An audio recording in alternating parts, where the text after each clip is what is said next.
Hello, and welcome to Delta Source, your number one source for fake friend detectors. And if our Ooh, protagonist had had one of those this week, they would have been in much better shape. I ooh. gotta tell you. Scathing remarks. So I think we left everyone on a bit of a cliffhanger last time. Yes, just Uh, as the Clone Wars viewer is left on a cliffhanger. Indeed, it's meta commentary. We did it on purpose. Yeah. That's definitely the case.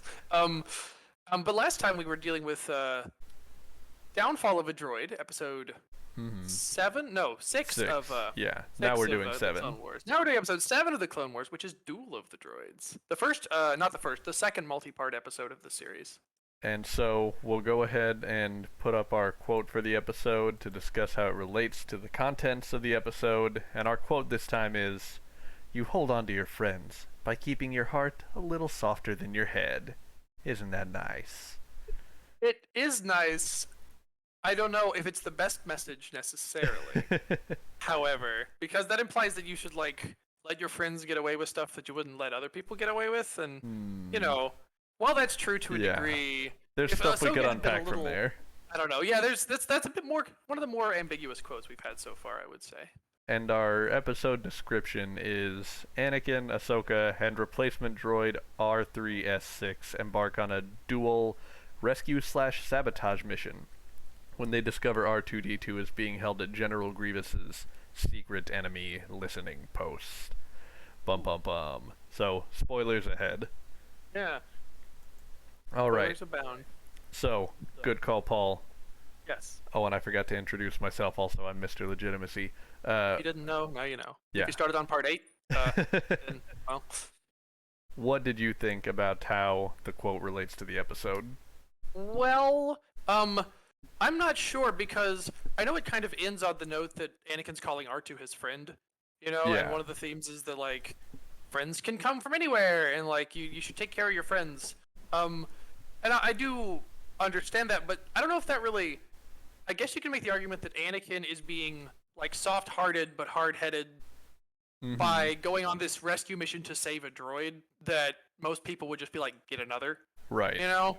Um, but on the other hand, I think that Ahsoka was being a little too soft-headed. Wait, no, soft-headed and hard-hearted. No, that's not what I mean at all. Her heart was a little too soft, I guess is my Yeah. point, because she trusted R3 even though it's becoming increasingly obvious that and even if he's just incompetent, you probably still should maybe not have him Right. Maybe being. reassign him. Yeah, like even if he's not evil, even if he's just a badly programmed droid, you probably still don't need him on a crucial mission where making mistakes could lead to everyone getting killed. I Right. don't know. Then, Uh, let's see. What do I have in my notes? So, first I wrote about Obi-Wan. Obi-Wan is obviously very obstinate about not rescuing R2, he doesn't and like droids, and he certainly yeah, doesn't care for this one. Yeah. and he does not come around with a softer heart by the end, so No. he's definitely not exemplifying this one. Um, like you said, Anakin and R2 is really supposed to be the focal point that we're drawn to with this, because he's, driven by listening to his heart the whole episode. And it is so super cute at the end when he says R2's more than just a droid, he's a Yeah, he's friend. my friend. I Yeah. liked that. That's good. It's good. Yes. Uh, yeah, it struck me that Ahsoka was so trusting that it took until all the way up until she saw the literal proof of Goldie conspiring with Grievous. Yeah, I feel like Yeah. you need to be a little more skeptical. A little more discerning. And I get that Yeah, Jedi powers, you can't exactly sense a droid's intentions, but you should be able to know, like, he sure is making a lot of really obvious mistakes. And I don't know. I don't know, man. It's a little suspicious. yeah. You know? Uh, during the raid on the listening station, when Grievous attacks all the clones, Ahsoka goes back to save Rex, and one could argue that the listening to your head decision would be to get the Criff out of there. That's true. But Ahsoka makes the heart decision and saves Rex, which very important because they're best buds for a long time. Yeah, that's definitely a good point. That is true for sure. Um, I I would say that, yeah, if we're looking at that, because there are definitely several friendships that are shown in this movie or episode. Obviously, it isn't just about um, Anakin's love of his precious droid. Hmm. Uh, then we've got Anakin's, I don't know, friendship with Ahsoka is quite the right word, because well, I don't know if he likes her that much at this point.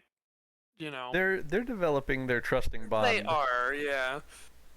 but yeah, I don't know if they quite regard each other as friends yet. No, not. I don't know if it's quite the case yet, but obviously it's heading that way. Yeah. Excuse me. I guess I didn't have a whole lot on this one because I'm almost through my notes about the actual quote. I have about Grievous. He could have had a bigger heart when he was working with Ga Noct. That's true. He just murdered that Yeah. guy, man. Cold-blooded He asked for a bonus payment and he's like, "Here is your bonus." Whoosh. death. But yeah, he made the follow your head decision, He did, and and he got the that, droid for free yeah. then. Yeah, so it actually kind of worked. Maybe friends aren't what we need. Maybe like rational business decisions are what the real heroes are here. uh, I say business decisions. I guess murdering someone isn't really well, it kind of is, depending yeah, on your business. certain kind of business. Eh. And last I have that R2 himself could have had a softer heart and been more understanding about Anakin needing a replacement droid because he was kind of sassing Yeah, he Anakin was. He once was, they that's got back true. together. Like, buddy, I thought you were dead, and even like after I knew that you weren't, we still had to have someone do the droid job. Yeah. Like even if he hadn't been evil, you could still like he would have for sure turned him back in after the assignment, taking R2 back. Like, there's no way he was keeping Goldie, even if he had Right. just been a, you know, uh, Just but a regular inept droid. yeah, it's just a kind of a badly programmed. Even if he'd been well programmed and friendly, it still would have been a situation where he'd be like, "No, I'm keeping R2." Yeah, Which definitely. now I have a whole other scenario in my mind where like he's not a traitor droid and like he sacrifices himself so that Anakin can have R2 back, and Aw. like it's a little message about maybe friends can come from anywhere and droids can. That might have been a better way. I don't know. That's sorry, just an alternative possible Yeah. story for this one. Have That'd be little a good sacrifice. fanfic. Yeah, that could be a alternative universe fanfic of one episode of. I'm sure there's plenty of. Maybe I can fanfiction have out there. ChatGPT write that for me. Yeah, exactly. That'd be lovely. Also, I don't know how wise it is to have every Republic strategy programmed into your droid necessarily. Yeah, Anakin for sure. Even though like it's kind of a thing that R2 never gets his memory wiped, he should probably have some discretion and wipe some things. But yeah, just don't program all of that, or I don't know, maybe feed him like fake strategies so that if he gets captured, the bad guys will get the wrong Oh. information. There's any number of things you could do that don't involve programming your droid quite so directly with all of that crucial information that you Yeah. probably don't even need. Right. I mean, how many terabytes are stuck in R2's brain that's not been accessed in years? Yeah, it's like Anakin doesn't need to know most of this stuff. Mm. It's just there to be there. At this point, it's just there to be a security risk. Which He's probably I got mean, secret Naboo security stuff in oh there man, too. you're right. If he never got his memory wiped, he could know all about like, oh man, the implications of that. And who knows? I guess they probably bought him new, but like, what if they didn't? We don't even know. Yeah.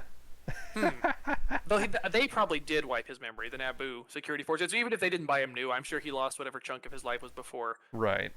that. But I think R2 units were relatively. That was like kind of the newer sort of R2 at that, like a new sort of astromech at that time period. So Right. With maybe. the chopper units being the older The ones little- that are obsolete. Yeah. They don't use those anymore. And then like obviously you get up to R7s now. Who knows what Mhm. sort of R's they'll have in a few years, but R9s. I think that R9 was as far as they got in Legends before things were decanonized. Right. See, Well, guys, technology does progress in Star Wars. Went from Yeah. R1 to R9. I do don't you know. It's have pretty good. anything else directly Further related thoughts, to the suggestions? quote? 'Cause I- Specifically to the quote, I don't think so. I think this is one where it's like I see where they're coming from, but at the same time, I don't know if it's quite as clean of a one-to-one as far as the previous Yeah. episodes that we've had. I feel like this one's muddier. For Right. Sure. Yeah, I think they kind of what's the word when you don't go all the way, don't totally nail it down. They didn't quite commit. They were like a Yeah. little. I don't know. Yeah. I do have some other notes. This, I believe, was the third time that Anakin doesn't meet Grievous. I'm trying to keep a running tally on That's that. true. I was noticing that as well. They had to really. Oh, they're in a different room. See? Mm-hmm. Yeah. I also loved the BattleBots deathmatch between R2 and Goldie. Yes, definitely. Big fan of that. I did. Uh, I always like that. Yeah. I also noticed a continuity error when they are in the when Ahsoka and Grievous are in the big shadowy parts room. Ahsoka Okay. cuts off one of his hands, Mm-hmm. but then when he gets in his fighter to flee, he has both his hands again. Oh man, whoops! Animation error, guys. I Yeah, mean, that's- yeah, he gets repaired a lot, but that fast? I don't That know. does seem a little. I mean, he barely had any time. No, I don't see that working. Yeah. So yeah, that's true. The other thing was, at one point he cuts a head off of one of the IG-100s, and it does not keep fighting, and we know that they can keep fighting. Although maybe this is yes. like an earlier model before they installed that upgrade. Right. But it looks like the same sort of thing, so I'm not sure Right. on that. Yeah, it could be a patch because where we really see that the first time was in Revenge of the Sith, and that's at the end of the war. So maybe Yeah, that's they just might a have patch they updated installed it. later. Yeah, that certainly could be. So it's a soft one, but if nothing else, Right. it's just interesting to see. Yeah. I also, this is my last thing. I appreciate how this episode resembled sort of a mini Death Star operation. Because they're also staging a rescue, just like on the first Death Star. That's true. And one Jedi breaks off from the rest of the group, just like on the first Death Star. Mm-hmm. So, you know what they say, it's like It's poetry. like poetry because it rhymes. Yeah. No, that's true, and that's a good point. And it's also like, if that was what they were trying to do, it's a much better like deliberate callback / reference to the past than something like Episode 7 is, where Yeah. it's just like we just took the script and we replaced a few words and changed the characters, but not that much. Well, more than we thought, as it turns out. But Right. the characters were. I mean, not to review Episode 7, but like I will say the characters were definitely different than the characters in Episode 4. It's just Oh, the yeah. plot was very similar. Right. That's all.